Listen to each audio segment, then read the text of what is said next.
So this example is going to use a single error correcting, double error detecting code to catch when a single error or two errors occur when the data word is transferred. So you have the data word 1100 being sent, and referring to this diagram, you can see how the data word is going to be stored and how the parity bits are going to be stored. So we have the first bit being placed here, second, third, fourth.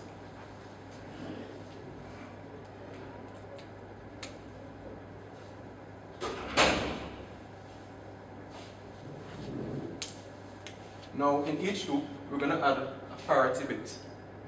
And the parity bit is going to ensure that the number of ones within any given loop is even. So we're going to start the loop here, and we have 1, 2, 1s. So we're going to add a 0 to keep it even. Then we look at B. B has 1, only 1, 1. So we must add a 1 to B to make it even. And likewise in C, C only has 1, 1, so we need to add a 1 there to make it even. Finally, this extra parity bit is going to be used to detect if two errors occur.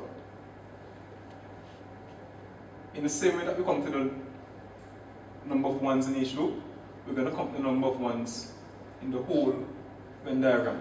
So we have 1, 2, 3, 4, and that's even. So we're going to place a 0 there.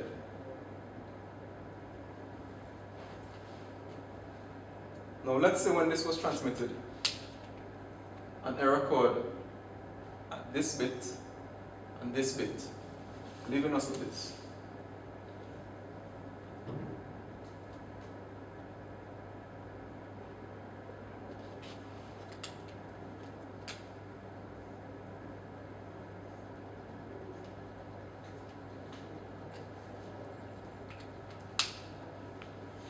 We now have this being the word stored because of error.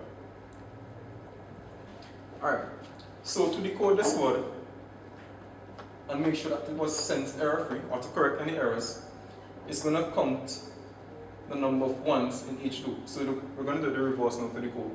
So we have 0, 1, 1, 0. So this is an even number of ones. So we say, okay, no error has occurred here. Then we look at this. We have 0, 1, 0, 1. And we likewise say we have two ones, so no error occurred here. Alright, so it's going to look at this final loop, and we have 1, 2, 3 ones.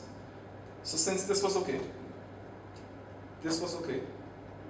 and we have 3 ones here, it's going to say that the error must be occurring with this parity bit. So it's going to take this one and it's going to change it to a 0.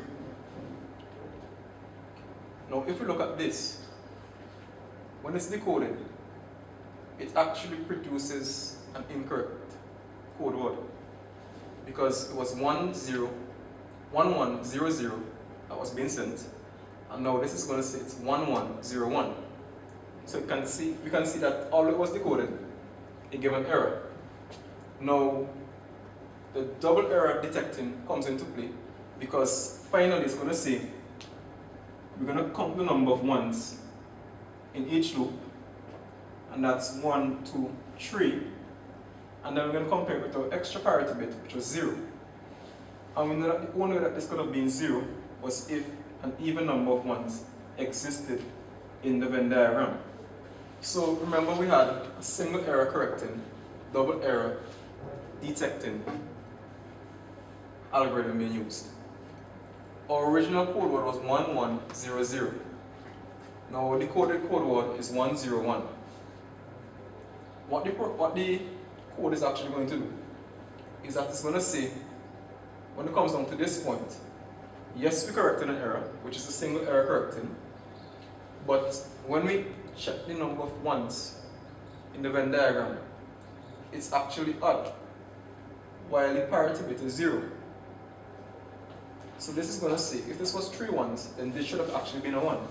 But since it's a 0, it's going to detect that an error has occurred. So that's why we call it a single error correcting, double error detecting code. So this doesn't change, it simply is used to detect an error.